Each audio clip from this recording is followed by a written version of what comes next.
Hello and welcome to Take Me Home, the podcast offering a social democratic alternative for the politically homeless.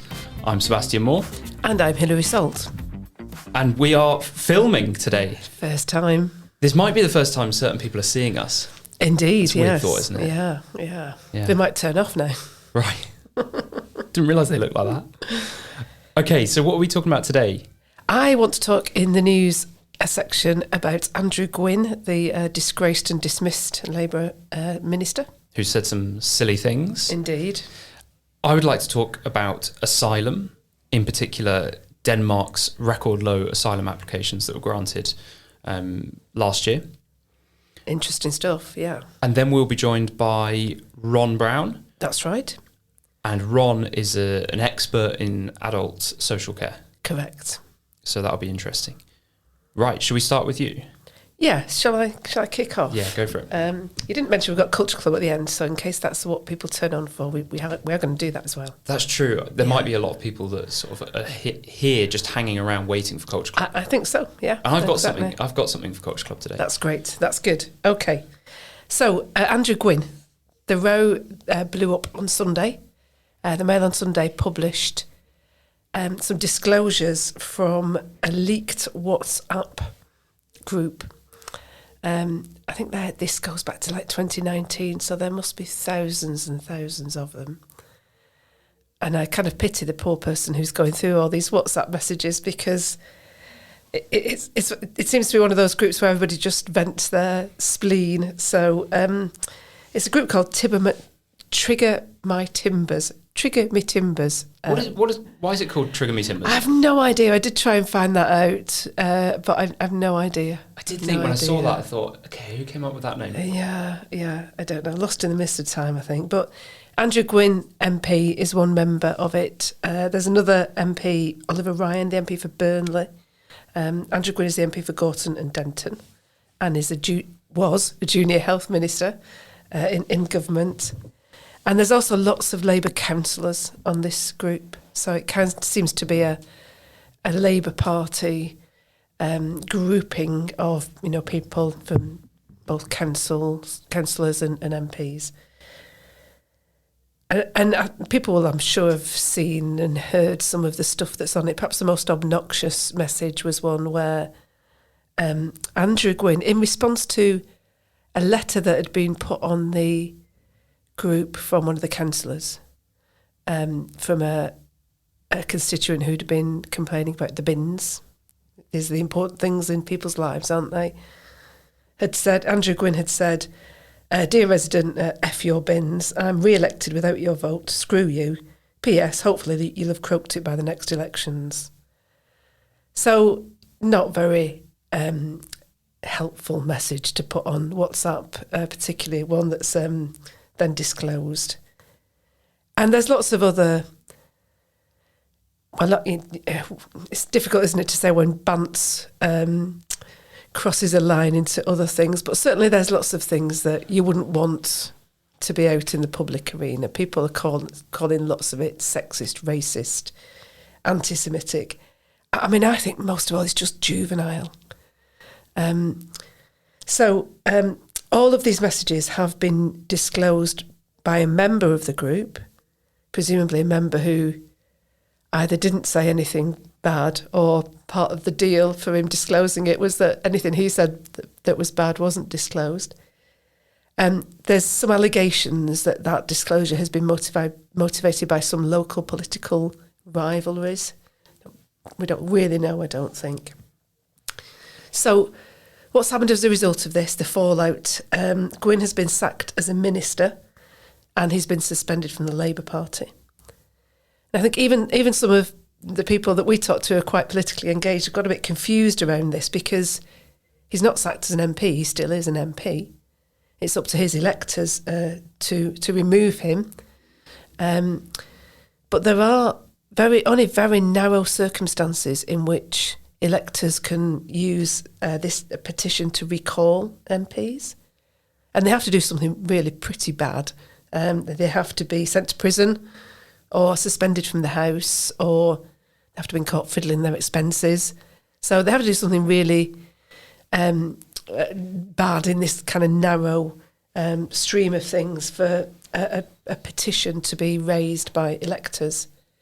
And if 10% of electors do sign such a petition, there is another election. And that was a law that was brought in by David Cameron, wasn't it? I think so. It's quite recent, yeah. I don't know. If 10% of electors sign the petition and it triggers an election, that MP can then stand again. They can. It doesn't disqualify them from standing. Absolutely, they can stand again, yeah. It's kind of an interesting thought experiment, isn't it? If you could recall at any time, what would happen? We might be forever going to the polls. It might be another of those, what, another election moments. So he is still an MP, but he is not a minister anymore, and he is suspended from the Labour Party. And lots of the councillors have now also been suspended from the Labour Party. They call it administrative suspension. I'm not quite sure what that means, but their Labour Party membership is suspended. And obviously everybody deeply regrets. There's a certain choreography and language that you have to use in these circumstances, isn't there? And you always deeply regret what you might have said. It would be quite interesting if he'd said they were private messages and we all say things that we wouldn't want to be made public in private. Right, but he didn't say that. Or, unfortunately, the lady in question is still alive. Oh, right, that would be bold. That would be bold, yes. Yeah. I'd respect him a little bit more if he came out and said that. Yeah. He would very deeply regret that if he said that. Yeah, I'm sure. There'd be an apology for the apology. Yeah. Now, I guess on one level it's hard not to kind of enjoy his humiliation a little bit because, I mean, some of the messages just showed he's had a real contempt for the electorate. And he is somebody who has in the past been very vocal about cancelling other people, including Roger Scruton. So, you know, on some level you kind of think, well, he's got his just desserts and it feels like it's his own comeuppance. But I do think we should be quite careful about allowing this barrier between the public and the private to be eroded. I think people should have the ability to say things in private that aren't then shared publicly. I mean, we'll all have said things that we don't want to be made public. I don't think you can stop things getting out because there's always going to be a chance of somebody leaking stuff. But I do think we as a public can sort of look at that and say, okay, it was a silly comment and a WhatsApp message. I think it indicates a little bit about what he actually thinks. It does, sure. Absolutely. But also, I don't care. I care about what when politicians do more than what they say. Exactly, absolutely. And there's, a few people have been commenting on that. Somebody said it's really important to respect the sanctity of the WhatsApp group, which I quite like that idea. What happens in the WhatsApp group stays in the WhatsApp group. Have you ever written something down where you thought, if that came back and somebody mentioned it years later, that would make me look bad? Yes, yeah. I mean, if people take anything from this podcast, I would take away the idea that in your WhatsApp groups, you set the settings to delete things after a month.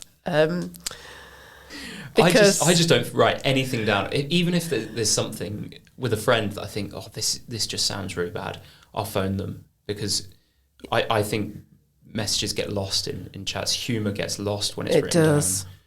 Yeah. And I think, there's a wider point about people think that transparency is really important. And in some things it is, but absolute transparency, I think, makes people more dishonest. If every single conversation that you have is going to be made public, you will never say what you think. And if people think that this is about making politicians more honest, I don't think this is the right thing to do, to make private conversations public. I mean, especially for MPs who, in public, do have to watch everything they say. They, more than anybody, need the opportunity to vent and to, have a rant in a private space. And I don't think that should be taken away from them. I think even worse, we've now heard that the Greater Manchester Police have issued a non-crime hate incident against Andrew Gwynn following complaints. I mean, that's slightly funny, isn't it? Like, it's hard not to recognise that part of me that says, there you go. So she's right, yes, yeah. Oh my goodness me. You reap as you sow. But, you know, this is nothing to do with the police. The police really shouldn't be getting involved in this. So I thought it was a news item that's worth discussing and just trying to take a little bit of a step back from the idea that he's got his just desserts and just understand a bit about how important it is for us to have some private space. Yeah, and I think a lot of politicians will act very wooden, and they qualify everything they say because they're terrified of being taken out of context. And they create this persona that is intended to be electorally successful, right? Yes. We've seen this. So Andrew Gwynn, Yeah. I saw him at the election count because obviously you and I Yes. both, our election counts at the last general election were with all of the Manchester constituencies, the 6 of them, and Andrew Gwynn was there. He was the last one on, if you Yes, remember. It was about long 5 coat. o'clock in the morning, Yeah. and I thought, no, I'm off. But you get a feel, and I don't know him personally, but you get a sense from these Labour politicians and people, it is like this weird sort of club, like these cronies, you know, the minions hanging around the MP. Yeah. And you feel like they're just almost like non-people. They kind of, like they don't have a personality. And I think when they ball that up inside, then naturally it's going to show. The cracks will show at some point. And these have been shown on a WhatsApp group from a few years ago, right? Yes, yeah. And as it goes back to 2019, I think if you wear a mask, the mask will slip, as you say. That's right. And actually, when people are a bit more authentic, I think people like them more. People liked Boris, didn't they, for being fallible and not perfect. Yeah, exactly. And Andrew Gwynn, I mean, I don't know what his intentions were when he got into politics, or what his dreams are, what his aspirations are, but I can't see that he's going to have any big impact in our political system. And he has followed the path which so many politicians have to follow, which is to be loyal to the party, to say the right things, to do the right things, and you'll get into government. And you'll get into government by default, really, because if you think about, Labour have a lot of MPs, so there's an awful lot to choose from to make ministers, but generally the convention is you don't make a first-time MP a minister. So when you look at how many MPs, they didn't have many before, they don't actually have that many to choose from, and there's about 100 ministers and junior ministers in government. So really, you're having to make most of your MPs that were there from before and put them into government. And there'll obviously be people in maybe like Corbyn and Corbyn's faction that you can't go to. But people like Andrew Gwynn are sort of there by default just because they've said the right things and they've played the game. I mean, to be fair to him, he has had a long stint in the Labour Party. He was one of the youngest ever elected councillors. He was elected councillor at 21. So he's kind of done his time. What's he done? I confess I don't know much more than that, than that he's... I don't know, if you Google him, it's quite interesting if you Google him, some of the things that come up are he had almost a little wrestling match with Boris on Sky News. Yes. I don't know if you remember that. Oh, it's worth going and watching that. It is. Yeah. It's quite funny. Clearly, he's decided that the health department is where he wanted to, make his mark, being a junior health minister. So, well, if you're listening to this, Andrew Gwynn, do make a rebuttal. Tell us what you've achieved. Tell us why you're in politics, and we'll allow you to make your case. Absolutely, yes. As long as you don't wrestle us. True.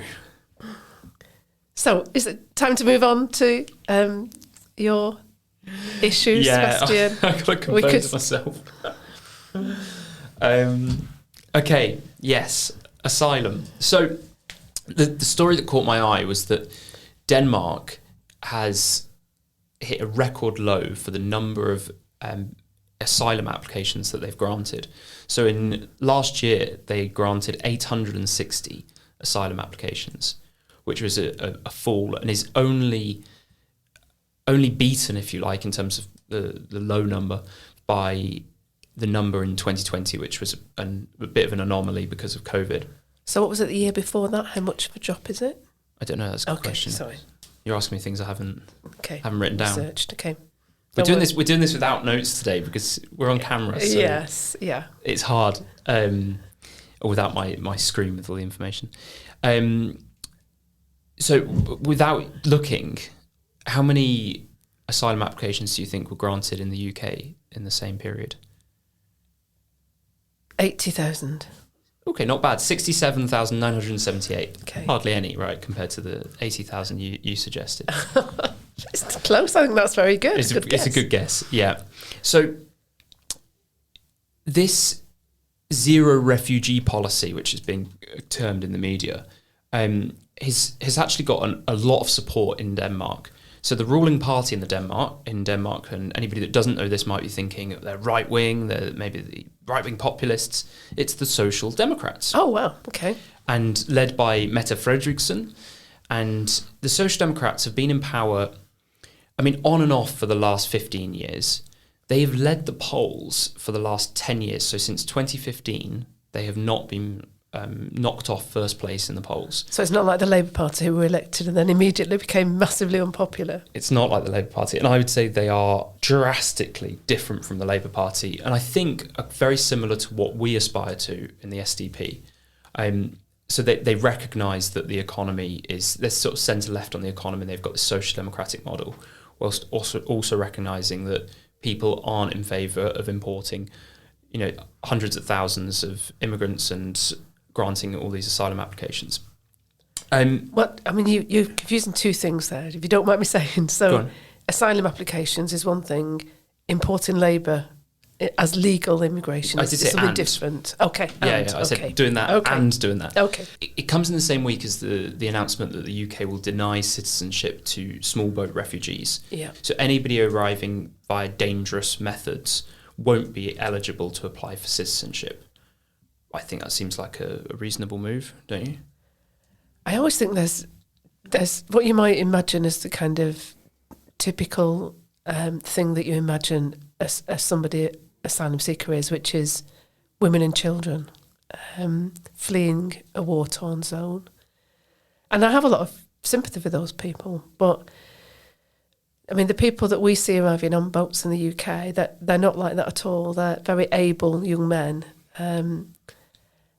And for them, I agree. I think they shouldn't have a point in time when they suddenly become able to apply for citizenship. Yeah, absolutely. To me, it seems crazy that we would have ever done that.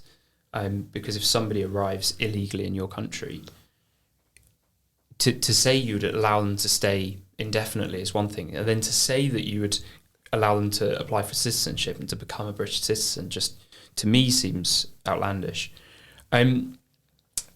So there's a couple of questions that come from this. So what is asylum is one, yes, and how does that compare to refugee? So people will always use these terms interchangeably. They do, yeah. And they're different. They mean different things. So asylum seekers are those that arrive in a country and apply for asylum. Okay. So they say, I would like settled status in this country.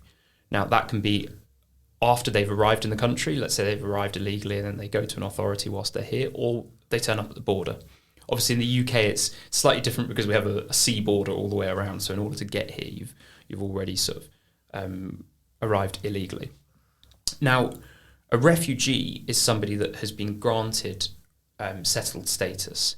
Now, refugees often arrive through resettlement schemes.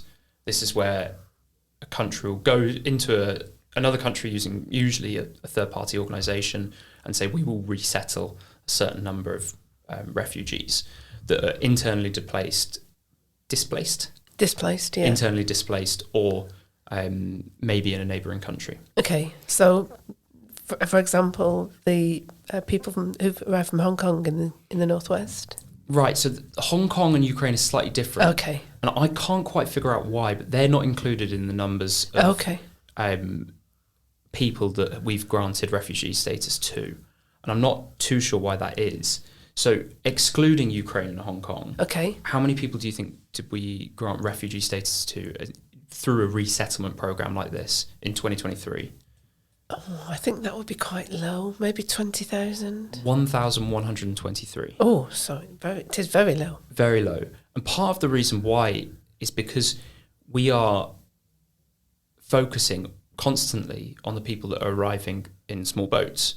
And so we're not doing the conventional method or what we would have done in the past, which is to look at the people that are vulnerable in these other countries and take them. And like you were saying about the people that are arriving in these small boats, the media might portray it as women and children, but mostly it's young men. Yeah. And I thought it was something that was interesting is that I helped out an independent candidate in the local elections last year, and he was Somalian, and he arrived in the UK as a refugee. And he said to me one day when we were leafleting, he said, "What do you think of this Rwanda scheme that the Conservatives have got?" And I said, "Well, I mean, I don't like it because I think it's a bit of a gimmick," and I sort of explained my take. And I was surprised because he said to me, "Oh, it's a great scheme. It's stupid that we were allowing all of these people to come in on the boats." That's I said, interesting. "Really? Why is that?" And he said, "Well, they're the ones that can afford it." He said, "These are the rich people from these countries. You know, in the media, you might think that they're the vulnerable, poor people, but if they can afford around £5,000 to cross the channel, these are not the poor people that we should be helping, because the poor people that are vulnerable and displaced are there still in these countries or in a neighbouring country." I think some of them will be like that, but others of them, they will get their passage in return for working when they get here, won't they? They'll effectively be part of, not quite a slave economy, but they will be bounded workers once they get here, won't they? Is that true? I think so. Yeah.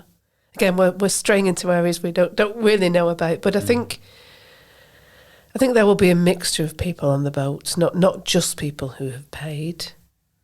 I don't know.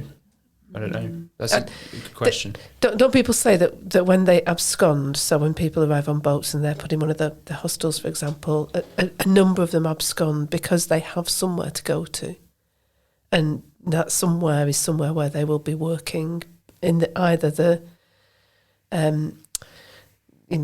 very illegal economy in terms of drugs and that kind of work, or they will be working in a way that effectively pays off the price of their passage. Okay. It's all very medieval, isn't it? Mm-hmm. It's horrible. Yeah, because I think as a country we've neglected our duties, I think. Yes. And okay, so another question that derives from this is, how is Denmark able to pursue this policy, and why can't the UK? And remind me, Denmark isn't in the EU, is it? It is in the EU. I get confused with some of those Scandinavian countries, who was in and who's out. Denmark is in the EU, but it's not part of the EU asylum policy. So they've managed to remain separate from that. It's also not part of the euro. So they have a slightly lesser relationship with the EU than other countries. Why is it then that they can pursue this policy? Well, a lot of people in the UK will talk about the ECHR, which is the European Convention on Human Rights.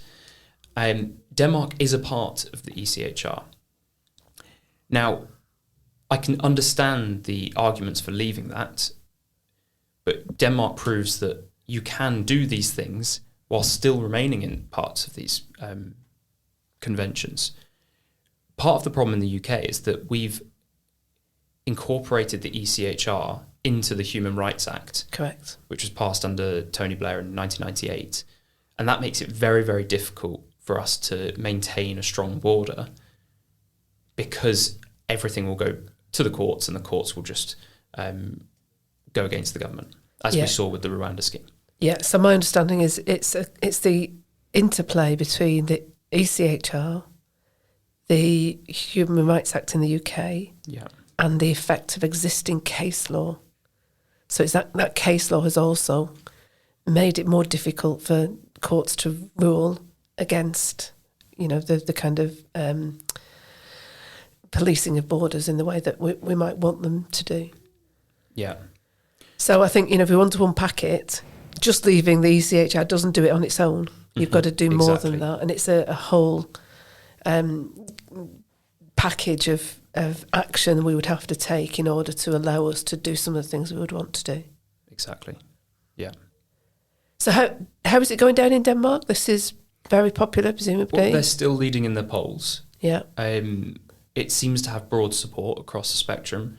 Something I found interesting is that one of the ministers involved in this said 85% of the population are with us. There are 15% on the far left that are opposing this, but 85% are with us. And I really believe that we should be enacting policies that have broad support.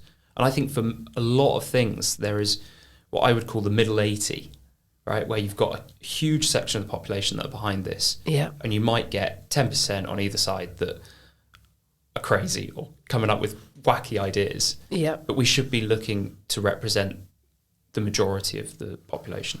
I agree. Do we have evidence for that, for your 80% there? Oh, that's just something I you just made that came up with myself, yeah. The middle 80. Yeah. I think it has a ring to it, though, the middle 80. It does. Yeah. It would be interesting to have a look at some evidence base for it, though. Well, I don't know. I said it. People can trust me. Okay. Trust me, I'm a politician. Yes. In Bring Me Solutions today, we're joined by an expert in the care industry, Mr. Ron Brown, who is a trustee of the campaign Our Life, Our Choice. Welcome, Ron. Hello, Sebastian. Thanks for having me on. It's good to have you. Been excited for this. We've been trying to set it up for a while, haven't we? And I'm very excited to talk to you about this. So can you just start off by telling us a little bit about Our Life, Our Choice? Yeah, so Our Life, Our Choice has been going for about 3 years now. The momentum is picking up, and we're a lot more active in a lot more different spheres.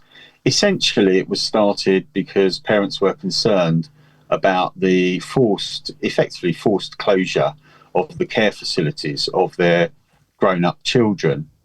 So you may or may not know that care villages are no longer registered by CQC, which is the regulator, and over recent years, about 40 of them have closed. So they're not in line with the current orthodoxy, and maybe we'll go into that a little bit more. But Our Life, Our Choice, I was invited to join about 3 years ago. We've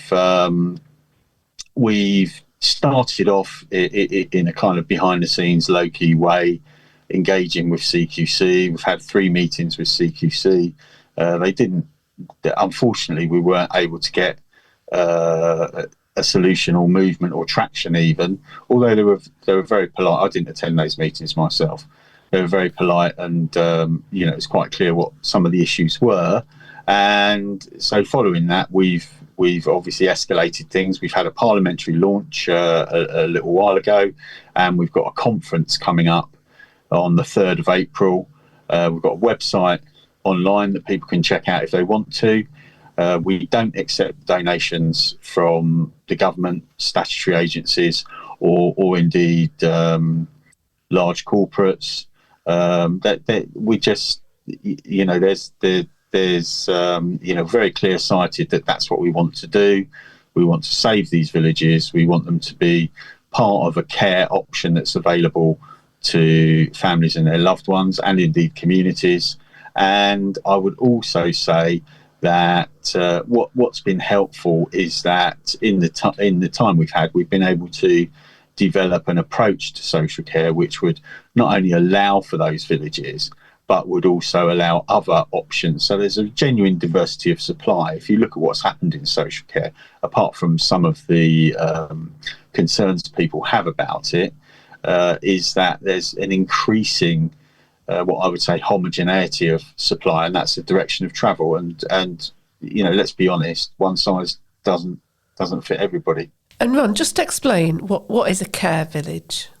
So a care village, the regulator has designated care villages a congruent setting. So congruent settings are settings where you might have in a care village there might be 20, 30, up to 100 people live in separate houses, bungalows, adapted accommodation, and they live as a village. I mean, obviously there's good and bad provision across any form of delivery, but assuming they're not insular, assuming they're open to the community, etc., all good things, you would expect a certain category, a certain cohort of person with a learning disability who's highly vulnerable might find it genuinely difficult or even unsafe to live in an open, in a way that's favoured by the modern orthodoxy. So we just feel that needs to be a choice for families where it's appropriate and where it's been deemed eligible. We sent out freedom of information requests to local authorities, and apart from CQC no longer registering them villages for some time now, a good number of local authorities won't even place in those villages, even where they're the right response to an individual need. So it is a concern. What might be worth bearing in mind is that this is really a kind of orthodoxy that's based, we think, as far as we are, from there's an evidence-based resistance, obviously, to very large psychiatric hospitals, what used to be called, in the parlance, the colloquial parlance, used to be called psyche bins. They weren't great places. It's a good job that they closed down, but the conflation of care villages with those is incorrect, is not evidence-based, and we would say the fact that the regulator and a good number of local authorities have set their face against this sort of care as an option for people who want it and need it, we feel that's a kind of ideological position as opposed to an evidence-based one. We've got fabulous people who work in this charity. One of them is an excellent researcher, chemist by trade, PhD, fabulous researcher. He has gone through all the reports, all potential evidences, all recent studies, and demonstrated quite clearly that this position is not evidence-based. He'll be speaking at our conference. So that's important to us, because obviously if there's a particular care delivery that is very poor in itself from an evidence base, then we wouldn't want to encourage that. But where care delivery is good, we want that as an option. Okay.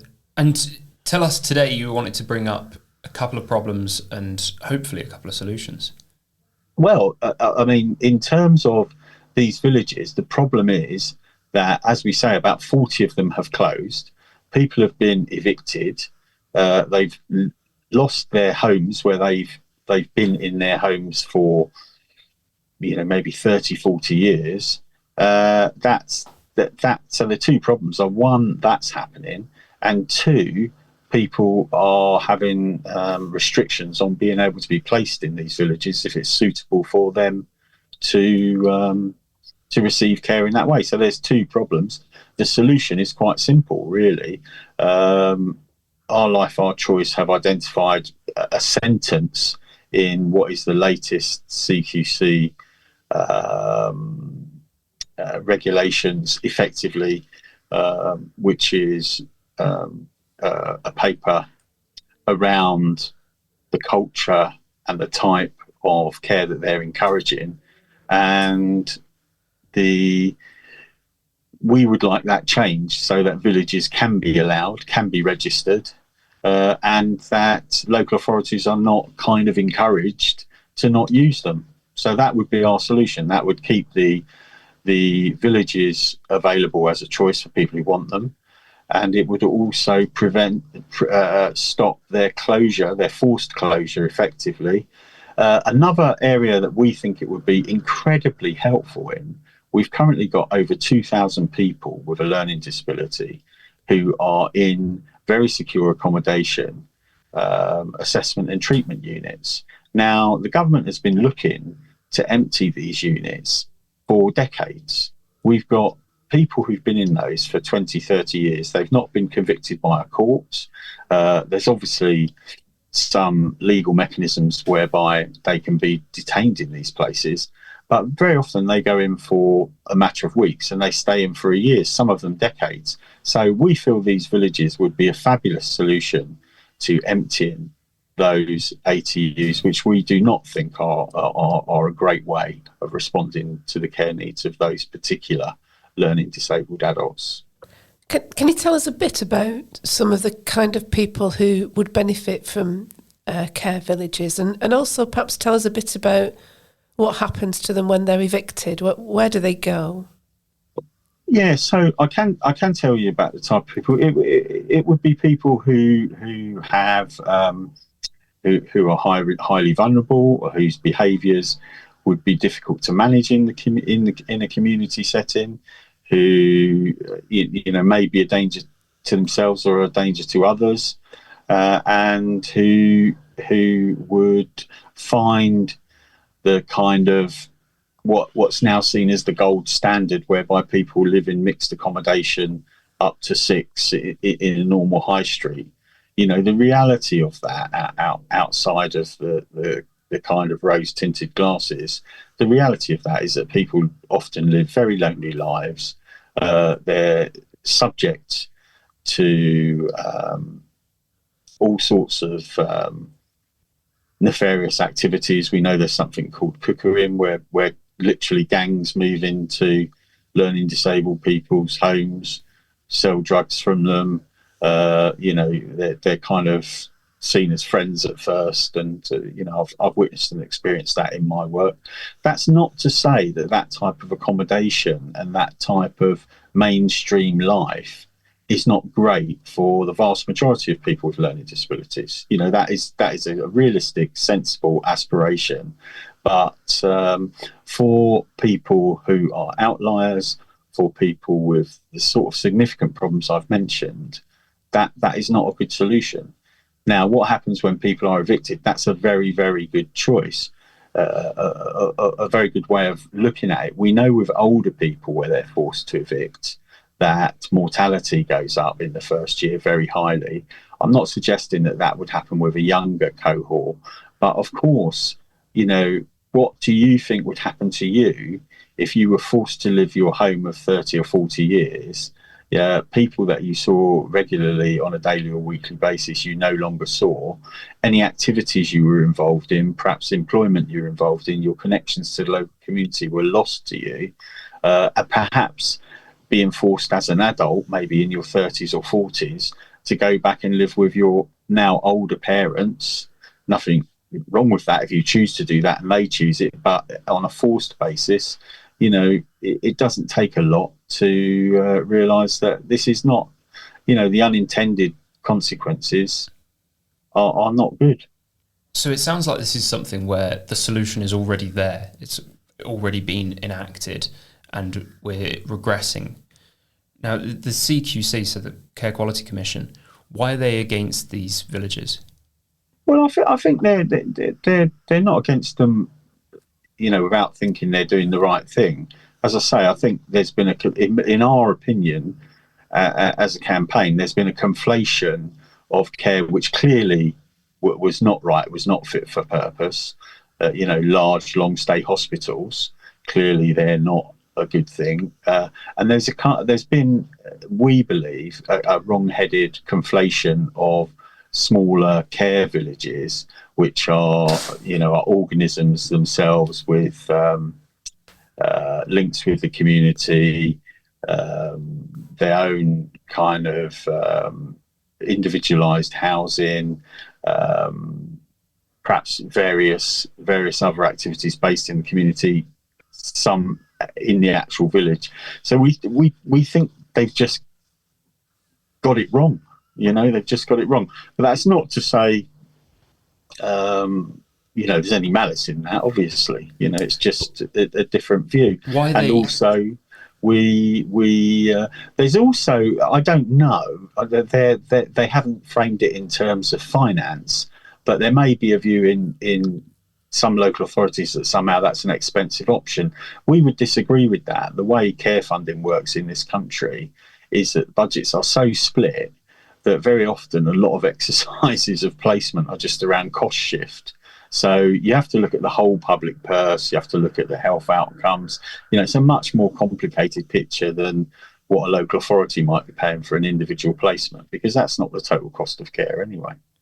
Why are the CQC calling the shots? Like we talked about Quangos a few weeks back, and the Care Quality Commission is a non-departmental public body.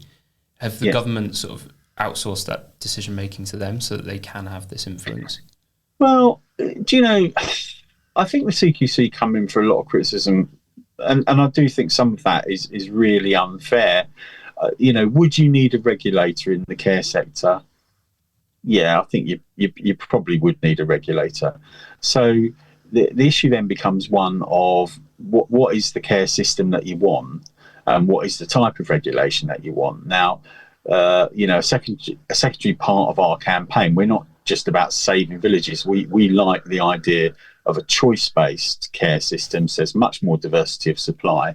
It seems to me CQC have got involved in what good care looks like, what in terms of what sort of care you ought to have. Now, personally, I don't think that's a great place for a regulator to be. I think the regulator should focus very heavily on is care in a particular facility safe, and also is it fair enough? Is there something inherent in any one particular type of care that is unsafe? Well, large long stay hospitals we know are unsafe. So that's fair enough. So I like CQC. I think it's a good idea to have a regulator, but I think that probably when it reaches into what type of care it sees as good, which isn't evidence-based, I think that's probably overreach. And I also think if we move to a much more choice-based approach, there would be much more innovation and creativity in supply, and it would respond much more fully to what people with a learning disability themselves and their families and communities want to do. Because, we need to really empower people with a learning disability, their families and communities, if we're to see really good, diverse supply, bottom up.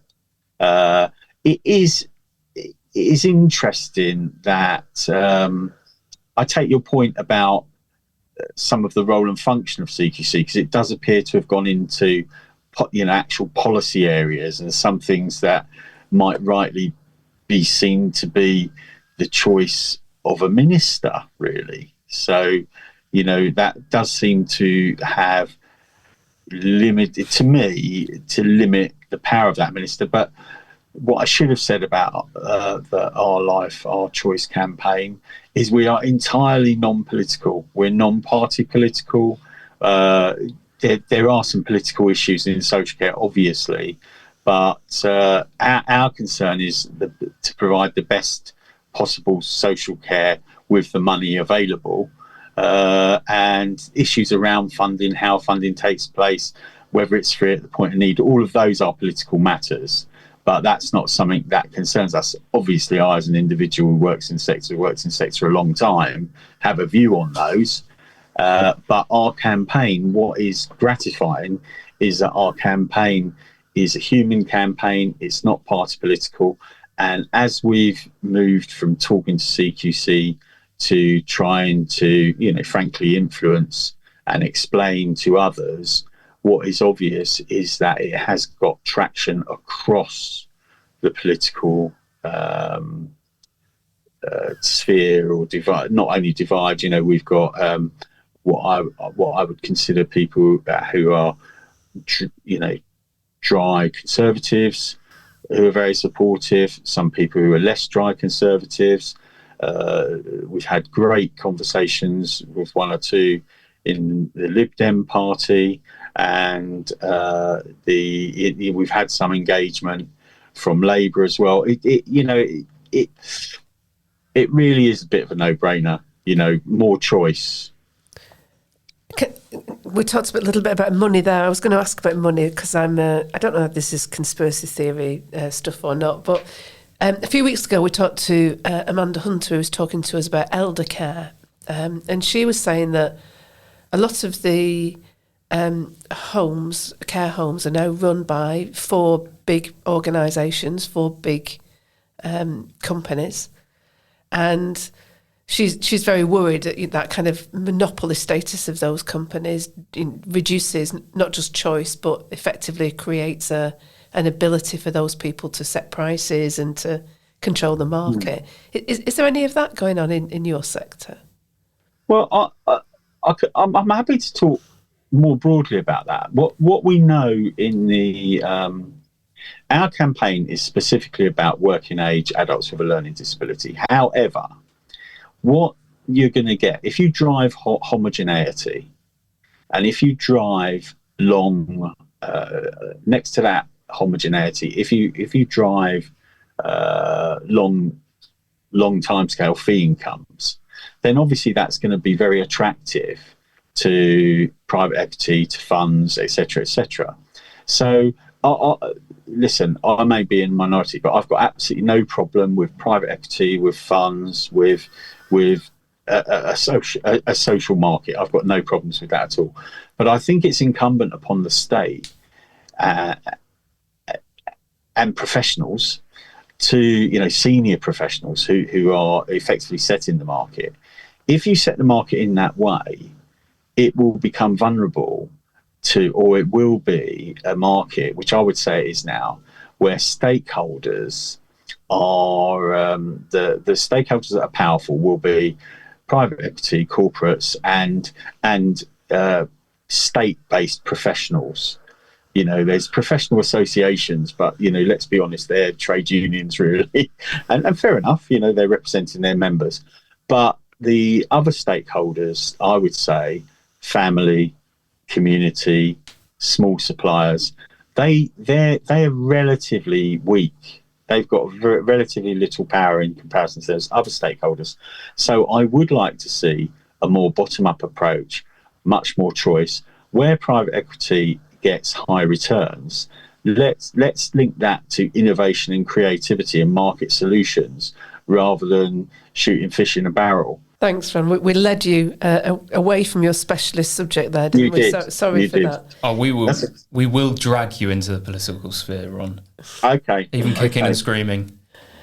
But we will include details of Our Life, Our Choice in the show notes for anybody who wants to find out more about it. And you said your conference was on the April? The 3rd of April. I'm hoping London. At least one of you will attend. We will do our very best to be there. All right, that's lovely. Brilliant. So let's move on to Culture Club. Right. Hilary, did you want to start? I know you've got something. You've always got something. You're just too cultural. I'm very cultured, yes, thank you. I wanted to talk about the Pirates of Penzance. I've never heard of it. Do you not know that? Or them, or him. So this is a musical, an operetta, you might call it, by Gilbert and Sullivan. It's a very, very famous one. You'll know some of the songs from it, definitely. The very model of a modern Major General. You know that one? I have no idea what you're talking about. Oh, right, okay. Well, the kind of broad story is it's based on a mix-up when a young boy is taken by his nursemaid to be apprenticed. And she gets mixed up about what she's going to apprentice him into. So, in her words, I'm going to sing now just so nobody's too shocked by it. I bound him to a pirate you instead of to a pilot. Brilliant. Now say what you just sang. So I bound him to? A pirate. A pirate. Instead of to a pilot. So she was meant to apprentice him to a pilot. Right. Which in those days would not mean somebody flying planes. It would mean somebody who goes on big ships to navigate them into a port. Yeah. But she got confused and instead apprenticed him to a pirate. Okay. So Frederick reaches the age of 21 when his apprenticeship is over. So he can leave the pirates. And he's very, very dutiful. So despite not really approving of pirates, he's done his duty to the pirates. They're quite inept pirates, to be honest. So he reaches 21, so his apprenticeship is over. So he leaves the pirates, goes away, falls in love, and then there's a bit of a plot twist around the issue of his birthday being on a leap year and whether or not his apprenticeship is still over. Okay. So I won't give away the ending, but there's then everything comes in then. So the things like the very modern Major General, who's the father of the girl he's fallen in love with. There are some very, very incompetent policemen, comedy policemen. There are some beautiful maidens. That's kind of beautiful maidens in inverted commas. They're not all beautiful maidens. What are they? Well, they're meant to be all the daughters of the Major General, so they are Yeah. varying ages and sizes and appearances. So the kind of question is, does he get to follow his heart or not? And I won't tell you what the answer is. And where did you go and see it? I went to see this at the English National Opera, so that's at the Coliseum in London, so that's kind of just behind the National Art Gallery, which is a fantastic place. I think there are only 2 performances of it left now for you to see, but lots of people do Pirates of Penzance. I noticed there's a Gilbert and Sullivan Festival in the beautiful city of Buxton later this year in August, so you can certainly catch it there. If you do go to the English National Opera, under 21s get in free. If there are under 21s listening to us, they can get a free ticket. But it's a beautiful building as well, so I would certainly encourage you to go for any opera that's on there. Excellent. Would that interest you, Ron? Well, my wife's a big fan of Gilbert and Sullivan, but I've not been overly struck by just listening to it. But I think I'd probably be interested in watching the performance, particularly if it wasn't sort of modernised and put in another play. If it was like as it was meant to be. I love Shakespeare, but I don't like all these. All of a sudden it's the mafiosa. Romeo and Juliet. No. Let's hear it as was. So yeah, I'll probably be up. I'll probably be up for that. I'm susceptible to a bit of culture on occasions. It's very, very funny as well. I mean, we were crying, laughing at parts, and it's very definitely the Pirates of Penzance, not the Pirates of the Caribbean. Okay, I can imagine. Yeah. Right, Ron, did you have something to bring to Culture Club? Yes, I did. I am going to look so I get the title exactly right. But I went to see Small Things Like These, Cillian Murphy. I saw it when I went to Manchester, and I'd been to Manchester for a football game or 2 over the years, but I hadn't actually stayed in Manchester. What a fantastic city. Thank you. I genuinely never thought, and I feel I may travel north of Watford more often. You'd be very welcome. You better come and see us when you're next here. Yeah. So say again. I said you better come and see us when you're next here. Oh yeah, I'd like to. But I ended up staying 2 or 3 days, and I absolutely loved it. Stayed in a fabulous little studio apartment thing, which was price-wise on a par with more or less with a budget hotel. I went to see, there's a arts centre up the road. I mean, I didn't know Mancunians were cultural. It is absolutely fantastic. Shock horror. Tell us about the film, Ron. Yes, I apologise. I did. So the film, what appealed to me, what the performance by Cillian Murphy was the best of its type I've ever seen in the world. So there was a kind of internal voice, but you were seeing it by observing him externally. He was struggling to live in what was I'm guessing the 1930s Ireland theocracy, with all the brutality and complete disregard of ordinary people, really. And I've got an Irish heritage, an Irish background, so it spoke to me. You cannot be in an Irish family really without having been affected by that awfulness. And there was some hope in the film, unlikely, because it didn't, I don't think, can't have happened very often. I don't want to give the film away, but there's a kind of slight message of hope amongst the danger. And it talked of you could see the personal jeopardy that people took on if they stood out against what was effectively a totalitarian theocracy, to all intents and purposes. And in today's world, with some of the theocracies we see, some of the kind of even the really harsh, hopefully that time's past, but you never know, the really harsh sort of cancel culture against people who who, might be contrarian or just don't accept the orthodoxy in various areas. It really spoke to me about that social control, and this performance of this gentleman. I doubt it's a kind of mainstream film. I doubt it will generate millions and millions and millions, but it was just an absolute privilege to watch. Challenging, but a great film. Brilliant. Well, I'd love to see it. I'm a big fan of Cillian Murphy. Yeah. Okay. Well, so what I have, for once, something to bring to Culture Club. Blimey. Breaking news. Sebastian has done something cultured. Yeah.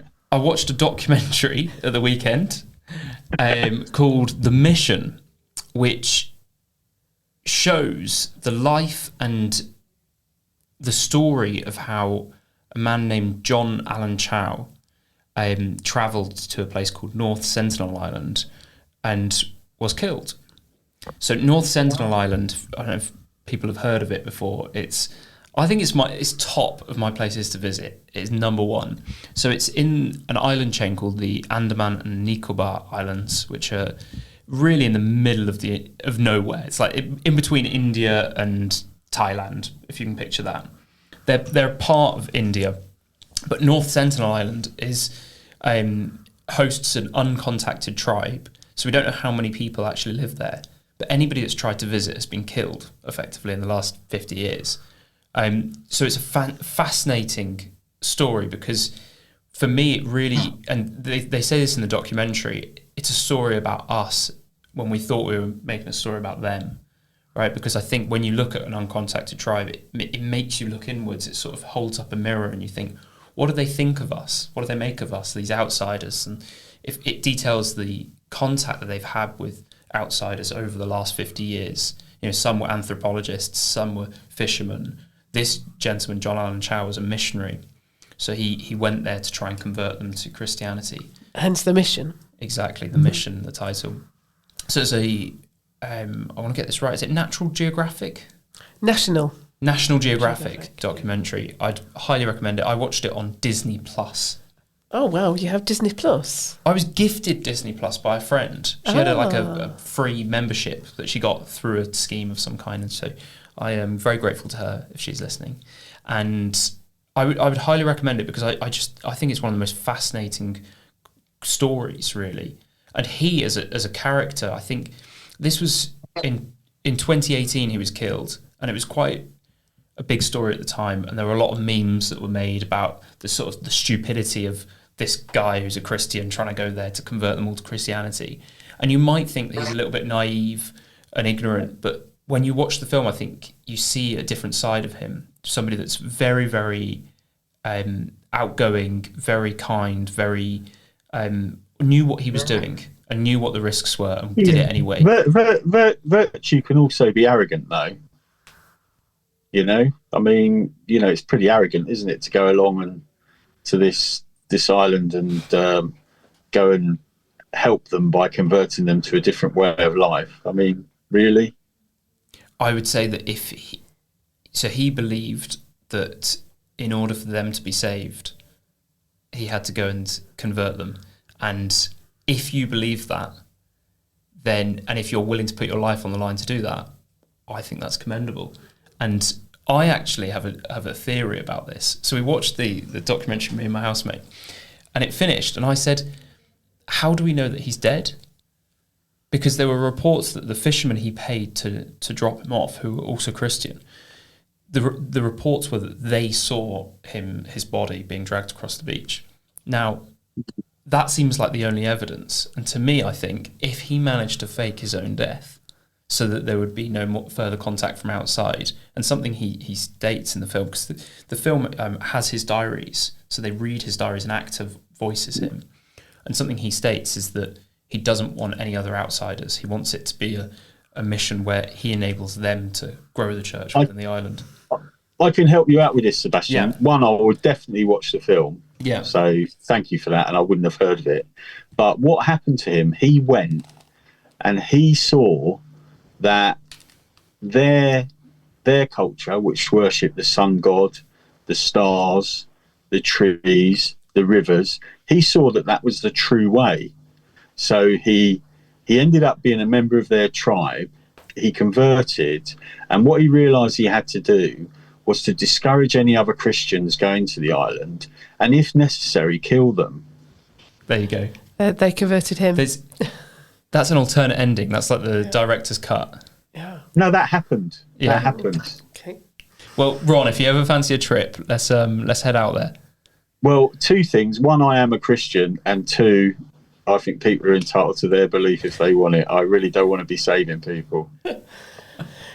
Right. So that's a first for Sebastian to bring something that caused Well that done. much controversy. Yes. Next week, Sebastian, Yeah.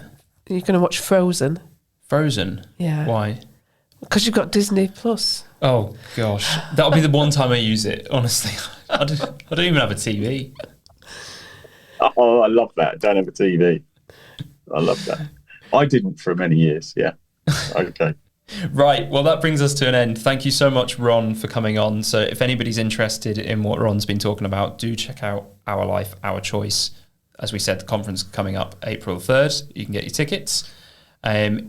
Do like, share, subscribe. I don't know if you can subscribe to a podcast. Try it, see what happens. You can. You can? Yes. Oh, wow. Yeah. Excellent. Gosh, Yeah. do that.